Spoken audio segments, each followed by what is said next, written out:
அது என்ன அறிவிப்புன்னா உண்மையிலேயே இஸ்ரேலுக்கு அதிர்ச்சி அளிக்கிறதை விட அமெரிக்காவுக்கு அதிர்ச்சி அளிக்கக்கூடிய ஒரு அறிவிப்பு. இன்றைக்கு மால்டிவ்ஸினுடைய ஜனாதிபதியை மேற்கோள் காட்டித்தான் இந்த செய்தி வெளியாகி இருக்கிறது. குறிப்பாக மால்டிவ்ஸ் இஸ்ரேலியர்களுக்கான மொத்த டூரிஸ்டுகளுக்கான மொத்த தடையை விதித்திருக்கிறது என்கிறது அந்த செய்தி.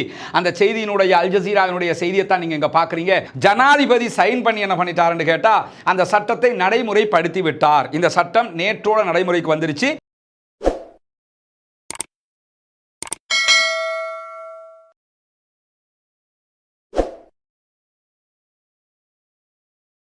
அஸ்ஸலாமு அலைக்கும் வரஹ்மத்துல்லாஹி வபரகாத்துஹு. பேரன்பிற்கினிய சகோதர சகோதரிகளை நம் அனைவர் மீதும் ஏக இறைவனுடைய அமைதியும் கருணையும் உண்டாகட்டுமாக என்கிற உயரிய பிரார்த்தனைகளோடு பாலஸ்தீனத்தினுடைய காசா நகரத்தின் மீது இஸ்ரேலிய ஆக்கிரமிப்பு படைகள் யுத்தத்தை ஆரம்பித்து 557வது நாளாகவும் இன்றைக்கும் என்னவெல்லாம் நடக்கிறது என்கிற செய்திகளைத்தான் நம்ம பார்க்க இருக்கிறோம். இன்றைய செய்திகளில் பல முக்கியமான அம்சங்கள் இடம்பெற்றிருக்கிறது. குறிப்பாக காசாவில் இன்றைக்கும் பல மருத்துவமனைகள் மீது இஸ்ரேல் தாக்குதல்களை நடத்தி இருக்கிறார்கள். இந்த புகைப்படத்தில் நீங்க பார்க்க முடியும். அல் ஷிஃபா ஹாஸ்பிட்டல் மேல காசா சிட்டியில அவங்க தாக்குதல் நடத்தி இருக்கிறாங்க. அதனுடைய காட்சி. இந்த பக்கம் பார்த்தீங்கன்னா கமால் அத்வான் ஹாஸ்பிட்டல் நார்த் காசாவில் அட்டாக் பண்ணி இருக்கிறாங்க. அதே மாதிரி இங்க நீங்க பார்க்கலாம் நாசர் ஹாஸ்பிட்டல் கான் யூனுஸ்ல அட்டாக் பண்ணி இருக்கிறாங்க. அதே நேரத்தில் இங்க இருக்கக்கூடிய அல் அஹ்லி ஹாஸ்பிட்டல் தொடர்ந்து 3 நாட்களாக இங்க அட்டாக் பண்ணி கொண்டிருக்கிறாங்க. அதே நேரத்தில் அல் அக்ஸா ஹாஸ்பிட்டல் தைர் அல் பலாவில் அட்டாக் பண்ணி இருக்கிறாங்க. இப்படி 5 மருத்துவமனைகள் மீது இன்றைக்கும் பலத்த தாக்குதல்களை இஸ்ரேலிய ஆக்கிரமிப்பு ராணுவம் காசாவிலே நடத்தி கொண்டிருக்கிறது. இதெல்லாம் யுத்த விதி மீறல் என்று சொல்வதை விட இதெல்லாம் எந்த யுத்தத்தில் இருக்கிறது என்று யோசிக்கிற அளவுக்கு இருக்கிறது. மருத்துவமனைகள் மேலே எல்லாம் அட்டாக் பண்றதை நினைச்சு கூட பார்க்க கூடாது, ஒரு யுத்தம் என்று வைத்துக் கொண்டால் கூட. அதனால் தான் சர்வதேசமே இதை ஒரு இன அழிப்பு என்கிற வார்த்தைகளில் அழைத்துக் கொண்டிருக்கிறது. இதே நேரத்தில் இன்றைக்கு வெளியாகி இருக்கக்கூடிய தகவல்களில் காசாவினுடைய நிலை தொடர்பாக அமெரிக்காவில் நடைபெற்று வரக்கூடிய ஒரு ஆர்ப்பாட்டத்தினுடைய காட்சியை தான் நீங்க பார்க்குறீங்க. அதே மாதிரி அமெரிக்காவில் நியூயார்க் சிட்டியில் ஜூயிஸ், அதாவது யூதர்களே பாலஸ்தீனத்திற்கு ஆதரவாக இஸ்ரேலுக்கு எதிராக இன்றைக்கு நடத்திய ஆர்ப்பாட்டத்தினுடைய காட்சியை தான் பார்க்குறீங்க. யூத மக்கள் திரண்டு வந்து பாலஸ்தீனத்திற்கு ஆதரவாக இந்த ஆர்ப்பாட்டங்களில் கலந்து கொண்டிருக்கிறார்கள். அதனுடைய காட்சிகள் இன்றைக்கு அல் ஜசீரா உள்ளிட்ட சர்வதேச ஊடகங்கள் நிறையவே வெளியிட்டிருக்கக்கூடியதை நம்ம பார்க்க முடிகிறது. இப்படி தொடர்ந்து இஸ்ரேலுக்கு எதிரான ஆர்ப்பாட்டங்கள் நடைபெற்று வருகிற இந்த நேரத்தில் சற்று நேரத்துக்கு முன்பதாக பாலஸ்தீன விடுதலை அமைப்பினுடைய ராணுவத்தின் ஊடக பேச்சாளர் அபு உபைதா ஒரு அறிவித்தலை விடுத்திருக்கிறார். அது என்ன அறிவிப்புன்னா உண்மையிலேயே இஸ்ரேலுக்கு அதிர்ச்சி அளிக்கிறதை விட அமெரிக்காவுக்கு அதிர்ச்சி அளிக்கக்கூடிய ஒரு அறிவிப்பு. நமக்கெல்லாம் தெரியும், இந்த சமாதான பேச்சுவார்த்தைகள் மீண்டும் நேற்றைய தினம் பேசுறதுக்கான முனைப்புகள் எடுக்கப்பட்டு வருகிற நேரத்தில் அமெரிக்க ஜனாதிபதி டொனால்ட் ட்ரம்ப் பதவி ஏற்றதிலிருந்து பாலஸ்தீன விடுதலை அமைப்பிட்ட இருக்கக்கூடிய 57 பணைய கைதிகளில் மிக முக்கியமான ஒருத்தர் இருக்கிறார். அவர் என்ன, அமெரிக்காவினுடைய பிரஜா உரிமை கொண்டவர். அமெரிக்கன் சிட்டிசன்ஷிப்பும் அவருக்கு இருக்குது, இஸ்ரேலுடைய சிட்டிசன்ஷிப்பும் இருக்குது. இஸ்ரேல் போர்சஸ்ல பணியாற்றிய ஒரு ராணுவத்தை சேர்ந்தவர். அவருடைய பேர் அலெக்சாண்டர், ஏர்டன் அலெக்சாண்டர் என்று சொல்லக்கூடியவர். இவரை விடுதலை செய்வதற்கான பெரிய பேரம் பேசுதெல்லாம் நடைபெற்று வந்த நிலையில் அவரை விடுவிப்பதா இல்லையா என்பதை தாண்டி சற்று முன்னால் பாலஸ்தீன விடுதலை அமைப்பு வெளியிட்டிருக்கக்கூடிய அறிக்கையில் என்ன சொல்லியிருக்கிறாங்கன்னு சொன்னா, இன்றைக்கு இஸ்ரேலிய ஆக்கிரமிப்பு தாக்குதல்கள் நடைபெற்ற நிலையில் ஏர்டன் அலெக்சாண்டரை வைத்துக் கொண்டிருந்த குழுவுக்கும் பாலஸ்தீன விடுதலை அமைப்புக்கும் இடையிலான தொடர்பு துண்டிக்கப்பட்டிருப்பதாக அறிவித்திருக்கிறார்கள். கடந்த சனிக்கிழமை பாலஸ்தீன விடுதலை அமைப்பு ஒரு வீடியோ வெளியிட்டிருந்தாங்க. அந்த வீடியோவில் ஏர்டன் அலெக்சாண்டர் பேசக்கூடிய வீடியோ. டொனால்ட் ட்ரம்ப் இடத்திலே கோரிக்கை வச்சிருந்தார், நான் நெத்தன்யாகுவை நம்ப முடியாது, எனவே நீங்கள் என்னை விடுதலை செய்ய வேண்டும், எல்லோருமே என்னை ஏமாற்றுகிறார்கள், நான் வீட்டுக்கு உயிரோட வருவேன் நினைச்சேன், பணமாகத்தான் வருவேனோ என்றெல்லாம் அவர் கவலைப்பட்டு பேசிய வீடியோ அது. அந்த வீடியோ சனிக்கிழமை வெளியிடப்பட்டிருந்த நிலையில் இன்றைக்கு பாலஸ்தீன விடுதலை அமைப்பு வெளியிட்டிருக்கக்கூடிய அறிக்கையில் சற்று முன்னால் பிரேக்கிங் நியூஸாக என்ன வந்திருக்குன்னு சொன்னா, ஏர்டன் அலெக்சாண்டரை பாதுகாத்துக் கொண்டிருந்த குழுவுக்கும் எங்களுக்குமான தொடர்பு துண்டிக்கப்பட்டிருக்கிறது, இந்த குண்டு வெடிப்பினால் தான் இது நடைபெற்றிருக்கிறது, எனவே ஏர்டன் அலெக்சாண்டரை நாங்கள் பாதுகாக்க நினைத்தாலும் இஸ்ரேலே அவரை கொல்கிறது என்று சொல்லி இன்றைக்கு ஒரு குற்றச்சாட்டை முன்வைத்து இந்த செய்தி அவர்கள் வெளியிட்டிருக்கிறார்கள். எனவே ஏர்டன் அலெக்சாண்டருடைய நிலை என்ன என்பது தற்போது வரைக்கும் தெரியாமல் இருக்கிறது. இது அமெரிக்க மக்களுக்கு மிகப்பெரிய ஒரு ஏமாற்றமாக அமையும். அவரை ஒரு சமாதான உடன்படிக்கையில் வெளியே எடுத்திருக்கலாம். இன்னும் யுத்தம் செய்து அப்பாவி மக்களை கொன்று குவிக்கிற அதே நேரத்தில் இஸ்ரேல் தன்னுடைய நாட்டு மக்களையும் பணைய கைதிகளையும் கூட கொன்று குவிக்கிறது என்பதை நம்ம இதிலிருந்து பார்க்க முடிகிறது. இதுவெல்லாம் இஸ்ரேலுக்குள்ள பெரிய அழுத்தத்தை இஸ்ரேலிய பிரதமர் பெஞ்சமின் நெத்தன்யாகுக்கு எதிராக உருவாக்கி இருக்கிறது. பின்னாடி நம்ம எப்படின்னு சொல்லி அந்த செய்திகளையும் பார்க்க இருக்கிற அதே நேரத்தில் இன்றைக்கு மால்டீவ்ஸினுடைய ஜனாதிபதியை மேற்கோள் காட்டித்தான் இந்த செய்தி வெளியாகி இருக்கிறது. குறிப்பாக மால்டீவ்ஸ் இஸ்ரேலியர்களுக்கான மொத்த டூரிஸ்டுகளுக்கான மொத்த தடையை விதித்திருக்கிறது என்கிறது அந்த செய்தி. அந்த செய்தியினுடைய அல் ஜசீராவினுடைய செய்தியை தான் நீங்க இங்க பார்க்குறீங்க. குறிப்பாக மால்டீவ்ஸ்ல மொய்சு அவர்கள் ஜனாதிபதியாக செயல்பட்டு வருகிறார். மொய்சு ஆட்சிக்கு வந்ததுக்கு பிறகு நிறைய மாற்றங்கள் மால்டீவ்ஸ்ல நடந்து வருகிறது நமக்கு தெரியும். மால்டீவ்ஸை பொறுத்தவரையில் இலங்கைக்கு மிக நெருக்கமான ஒரு நாடாக இருந்தாலும் 1192 தீவு கூட்டங்கள் இருக்கிறது. மால்டீவ்ஸ்னா ஒரு தீவுன்னு நம்ம நினைச்சிடக்கூடாது. 1192 தீவு கூட்டங்கள் இருக்கிறது. இந்த தீவு கூட்டங்களில் டூரிசத்தை வச்சு தான் அவங்களோட வருமானமே இருக்குது. மால்டீவ்ஸ் கொரோனா நேரத்தில் கூட விழாத ஒரு கண்ட்ரி அளவுக்கு ஓரளவுக்கு மேனேஜ் பண்ணிக்கிட்டாங்க. டூரிஸ்டுகள் தான் அவர்களுடைய முழுமையான வருமானமாகவே இருக்கக்கூடிய ஒரு நாடாக அந்த நாடு இருக்கிறது. இந்த நிலையில் டூரிஸ்டுகளாக கூட எங்களுடைய நாட்டுக்கு இனிமேல் இஸ்ரேலியர்கள் வரக்கூடாது என்று சொல்லி இன்றைக்கு மிக தெளிவாக மால்டீவ்ஸ் அரசாங்கம் அறிவித்திருக்கிறது. ஏன்னா இந்த சீசனுங்கிறது என்னன்னா நிறைய இஸ்ரேலியர்கள் வெளிநாடுகளுக்கு டூர் போகிற ஒரு சீசன். இந்த சீசனில் ஒரு நாட்டுக்கு இஸ்ரேலியர்கள் வந்தா என்ன, யூரோப்பியன் வந்தா என்னன்னு தான் ஒரு நாடு யோசிப்பாங்க. ஏன்னா வருமானம் வரும்ல, வெளிநாட்டு அந்நிய செலாவணி வரும், வெளிநாட்டு பணம் டாலர் உள்ள வரும், அதனால் அவங்களுக்கு பெரிய வருமானம் தான் வரப்போகுது. அப்படி வருமானம் வரக்கூடிய நேரம் இது. இந்த சீசன் எல்லாம் முடிஞ்சதுக்கு பிறகு வருமானம் வராத ஒரு நேரத்தில் தடையை கொண்டு வருவாங்கன்னா கந்துடைப்புன்னு சொல்லிடலாம்.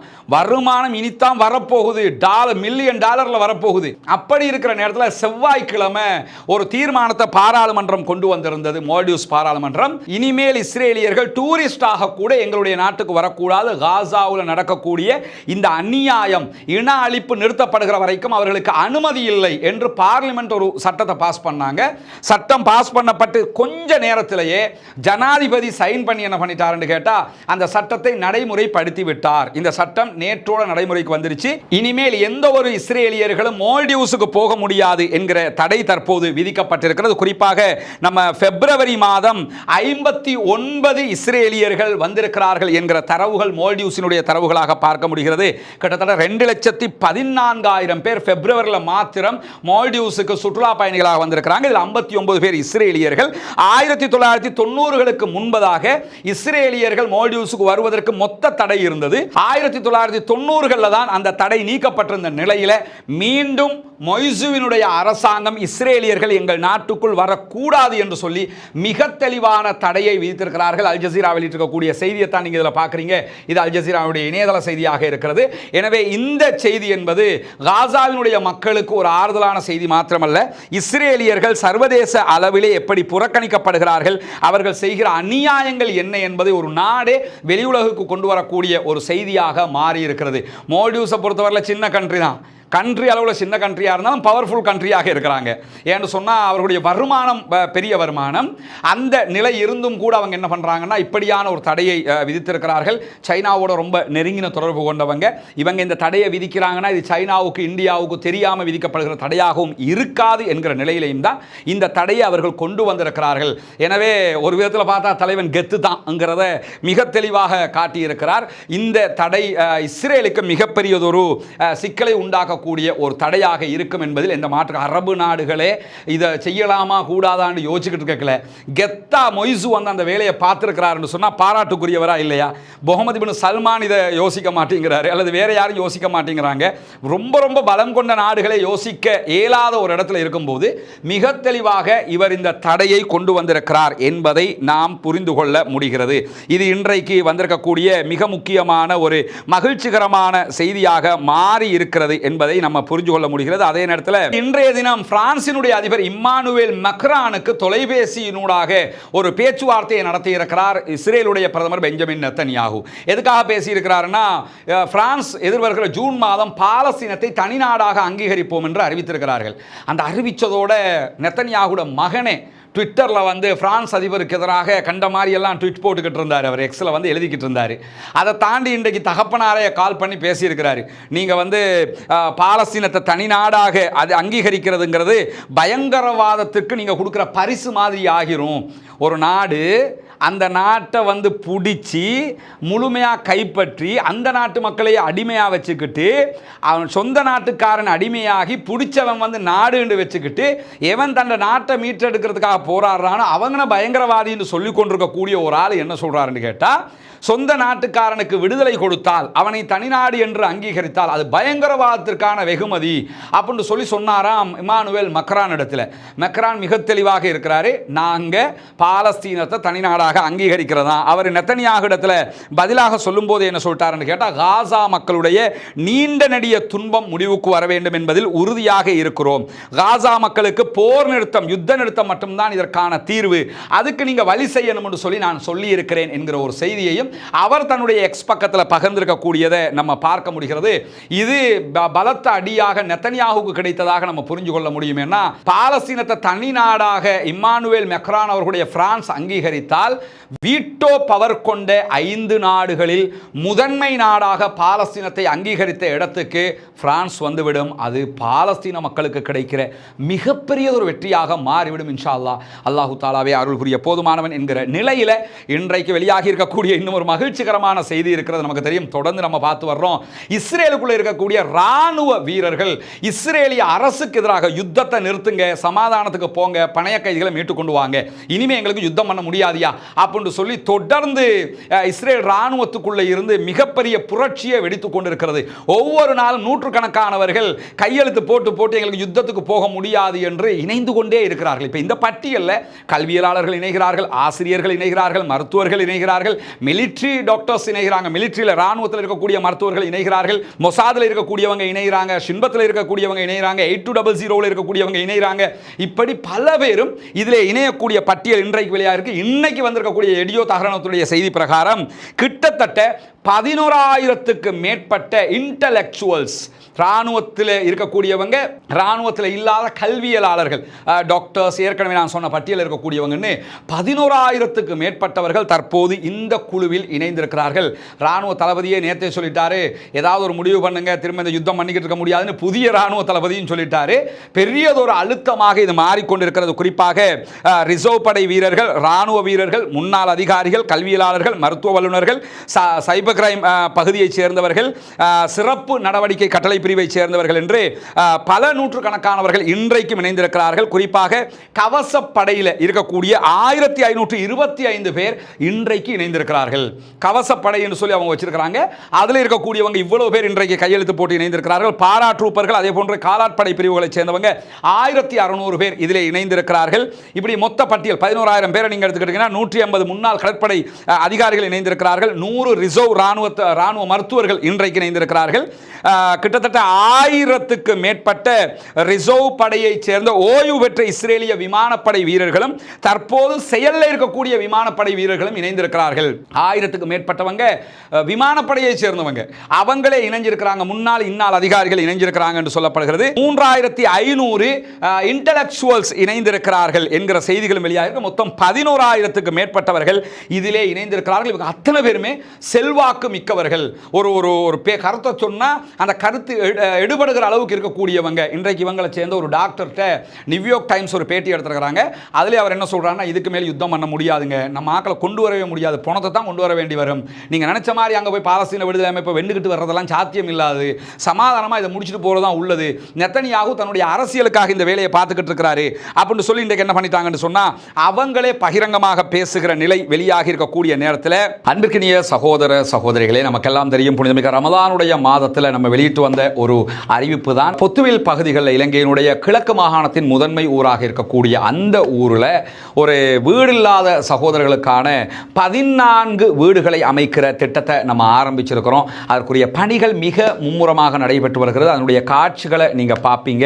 வீடுகள், ஒரு வீடு முழுமையாக கம்ப்ளீட் ஆகிற ஒரு நிலைக்கு வந்திருக்கு. 2வது வீடும் நெருக்கமாக முடிப்பதற்கு நெருக்கமாக வந்திருக்கிறோம். 3வது வீடு கட்டப்பட்டு கொண்டிருக்கிறது. 4வது வீட்டுக்கான ஆரம்ப பணிகளும் ஆரம்பிக்கப்பட்டு விட்டது. எனவே முதல் கட்டமாக 5 வீடுகளை முடிப்பதற்குரிய ஏற்பாடுகளில் மும்முரமாக நம்ம செயல்பட்டு வர்றோம். இதெல்லாமே உங்களுடைய ஜகாத்து மற்றும் சதகா நிதிகளை கொண்டுதான் செயல்படுத்தப்பட்டு வருகிறது என்பது உங்களுக்கு தெரியும்.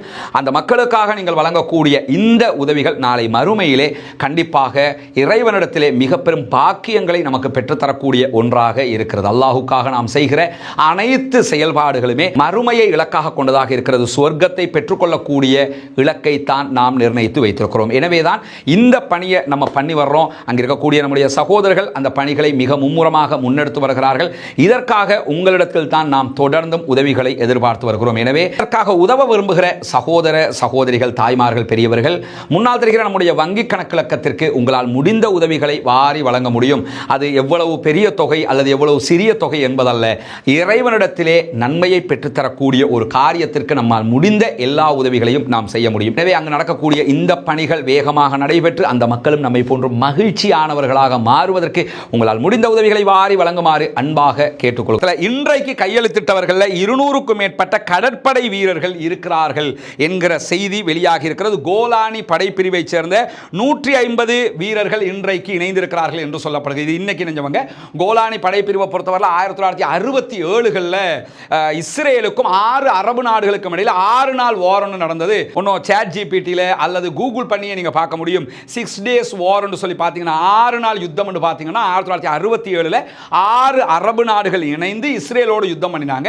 அந்த யுத்தத்தில் வெறும் 6 நாளில் இஸ்ரேல் ஜெயிச்சாங்க. அதனால தான் சிரியாவில் பெரும்பகுதியை இஸ்ரேல் கைப்பற்றி கொண்டாங்க, ஈஜிப்டில் பெரும்பகுதியை கைப்பற்றி கொண்டாங்க, பலஸ்டைனில் மேலும் பல பகுதிகளை அவங்க கைப்பற்றி கொண்டாங்க.